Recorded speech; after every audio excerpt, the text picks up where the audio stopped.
Hi guys, நம்ம இன்னைக்கு வீடியோவில் எதை பற்றி பார்க்க போகிறோம்னா, நிறைய பேர் சொல்லிங்க நான் ட்ரேடிங் பண்ணால் தான் நான் ஒரு மில்லியனர் ஆக முடியும், ஒரு பணக்காரர் ஆக முடியும்னு. நான் பிஸ்னஸ் பண்ணால் தான் ஒரு பணக்காரர் ஆக முடியும் அந்த மாதிரி சொல்லுவீங்க. பட் ரியாலிட்டி அது கிடையாது. ட்ரேடிங் தெரிஞ்ச நாலேஜ் இருக்கிற பீப்புள் வந்து ட்ரேட் பண்ணி சம்பாதிக்கிறாங்க. பிஸ்னஸ் நாலேஜ் இருக்கிற பீப்புள் வந்து பிஸ்னஸ் பண்ணி சம்பாதிக்கிறாங்க.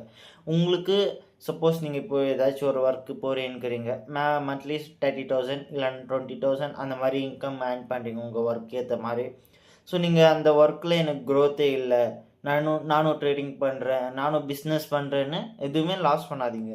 இப்போ நீங்கள் பார்த்துன்னுக்கிற ஒர்க்கில் எக்ஸ்ட்ராவாக இன்கம் ஆட் ஆகுற மாதிரி அதுவும் ஒர்க் பாருங்கள். ஏன்னா ட்ரேடிங் நாலேஜ் இருந்தால் மட்டும்தான் ட்ரேடிங் பண்ண முடியும். ட்ரேடிங்குள்ளே நம்ம எடுத்தோம் கவுத்தோம் ஏதாச்சும் ஒரு ஸ்டாக் வாங்கணும் அந்த மாதிரி இருந்துச்சுன்னா எல்லாமே உங்களுக்கு லாஸ் தான் ஆகும். பிஸ்னஸும் அப்படி தான், சேம் ஸ்ட்ராட்டஜி தான் ரெண்டுமே. பட் அது ட்ரேடிங், இது பிஸ்னஸ், இது ரெண்டு ஒரு பாயிண்ட் ஆஃப் வியூவில் தான் டெய்லி ரன் ஆகிருக்குது மார்க்கெட்டு.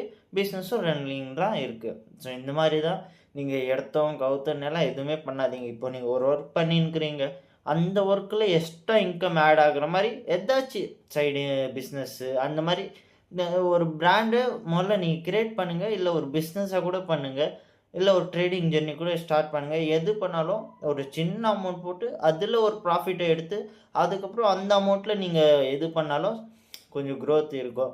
எடுத்தோம் கவுட்டோம் என்கிட்ட ஒரு 5 லட்சம் இருக்குது, என்கிட்ட ஒரு 1 லட்சம் இருக்குது, என்கிட்ட ஒரு 50,000 ரூபாய் இருக்குது, எல்லாமே நான் ட்ரேடிங்கில் போடுறேன், எல்லாமே நான் பிஸ்னஸில் போடுறேன், அந்த மாதிரி எல்லாம் போட்டிங்கன்னா லாஸ் தான்.